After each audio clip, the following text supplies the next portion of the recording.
Back then, in Africa and elsewhere, people were ready to take up arms to stand against the yoke of English imperialism. In Montreal, mailboxes were blown up, abductions were carried out. That man, by any reckoning, was from that very stock. Today, Jean Blouin. Seems like that pig had a name after all.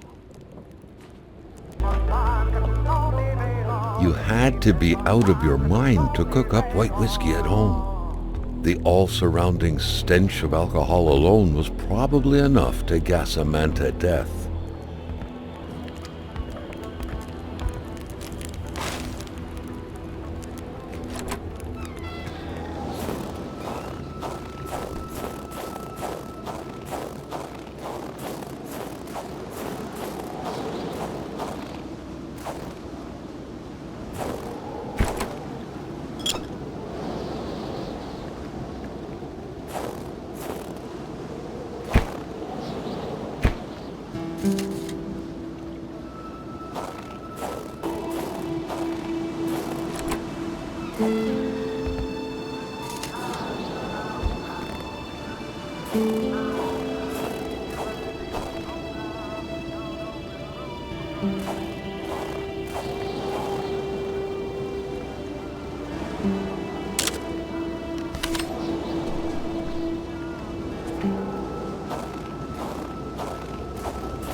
It was so cold. Already Carl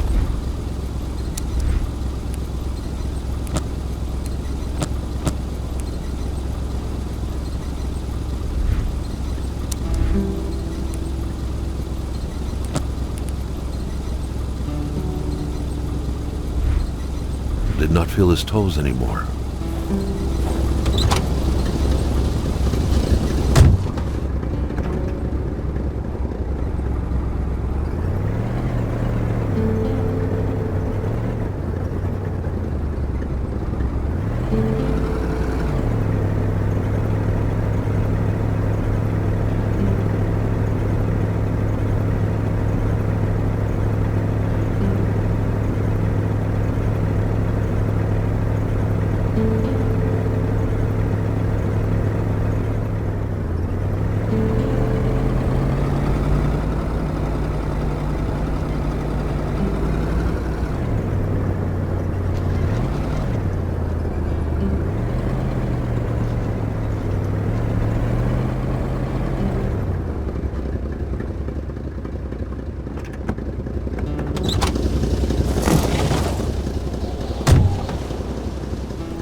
Sometimes, and especially around here, people are so possessive with their land as a dog is with hydrants.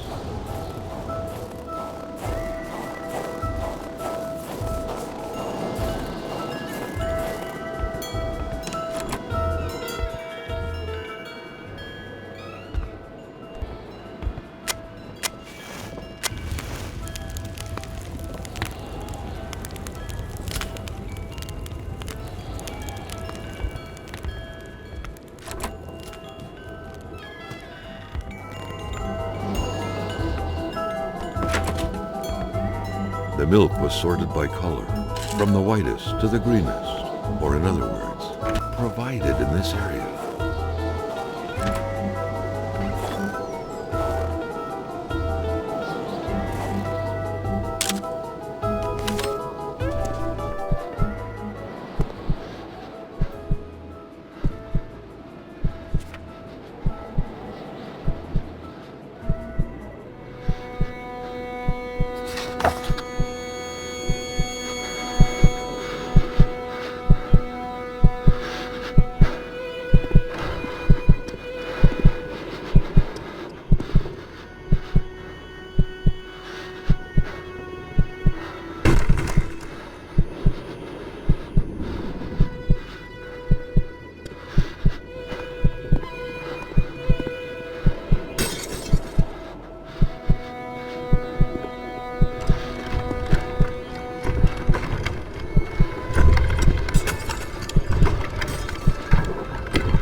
Something very important must have been in there for the man to take such time and effort to hide it, but Carl didn't know how to reach it.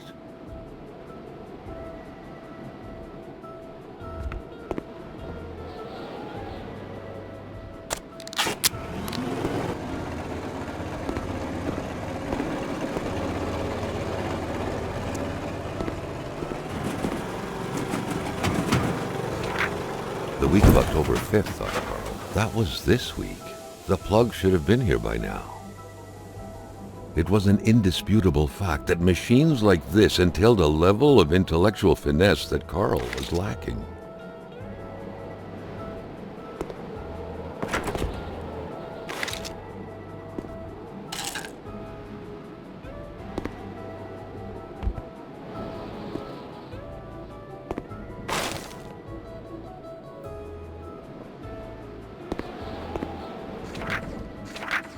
The very first steps of man on the moon were made more than a year ago. The event had surely captivated the mechanic's mind for him to still keep this around.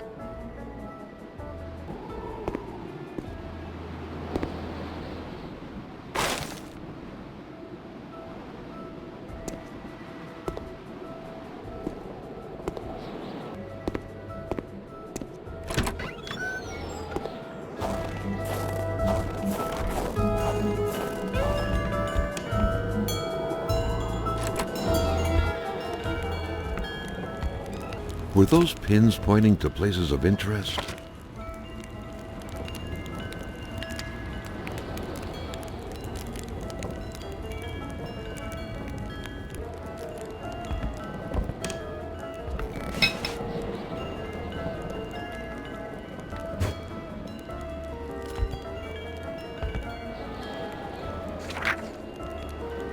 If some daring person could manage to get their hands on the missing parts, Carl was willing to bet that the craft would have taken flight. Kind of a crossing between a colander and a hairdryer.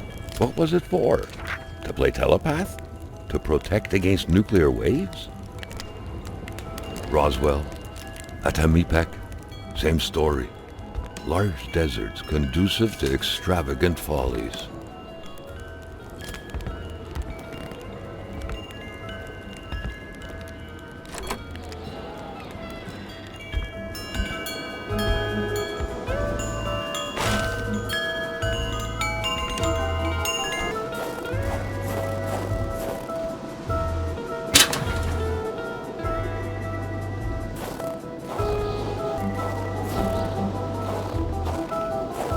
By following the plan, Carl was led to believe that the snowmobile's parts had to be scattered about in the vicinity.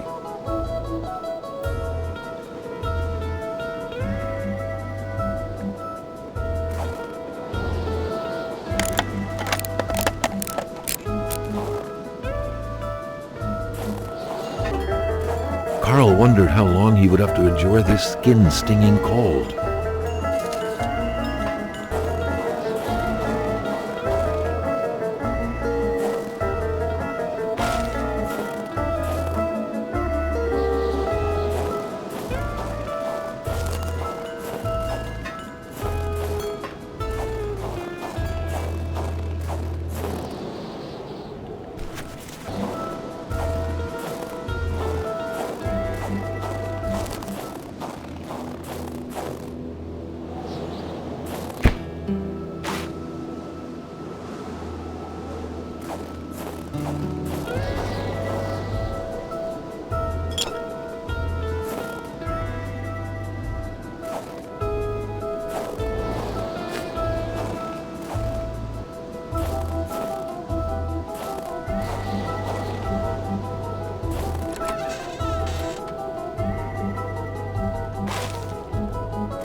A bit of gas, a new spark plug, and the key, and this thing would run perfectly.